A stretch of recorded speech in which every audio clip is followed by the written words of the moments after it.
La guerre en Ukraine se transforme rapidement en véritable horreur. Et de ce que je vois, personne au sein de ce Parlement ne fait quoi que ce soit pour l'éviter. La plupart des gens semblent même prendre plaisir à voir la situation dégénérer.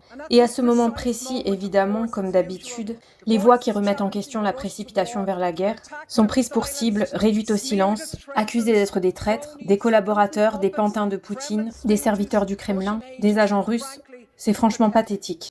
Et je ne fais pas cette comparaison à la légère. Mais la grossièreté et le cynisme de ces insultes, de la part des partis traditionnels de l'UE, auraient pu être écrits par Hermann Göring, dont la citation tristement célèbre disait que même si les gens ne veulent jamais la guerre, ils peuvent être poussés à la guerre par des menaces et des calomnies. Il a déclaré que tout ce que vous avez à faire est de leur dire qu'ils sont attaqués, d'accuser les pacifistes de manque de patriotisme et d'exposer leur pays au danger. Cela fonctionne toujours de la même manière. Là où il vous mène, vous suivez. Ce Parlement devrait avoir honte de ce débat. Les mots sont déformés, la signification est détournée, et la vérité est inversée. L'opposition à l'horrible folie qu'est la guerre n'est pas anti-européenne. Ce n'est pas anti-ukrainien. Ce n'est pas pro-russe. C'est du bon sens. La classe ouvrière européenne n'a rien à gagner de cette guerre et a tout à y perdre.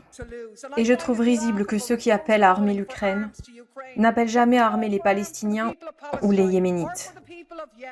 Contrairement à vous, je m'oppose à toute guerre. Je veux qu'elle s'arrête et je ne vais pas m'en excuser. Et je refuse aussi de servir de bouc émissaire ou d'être catalogué pour ça.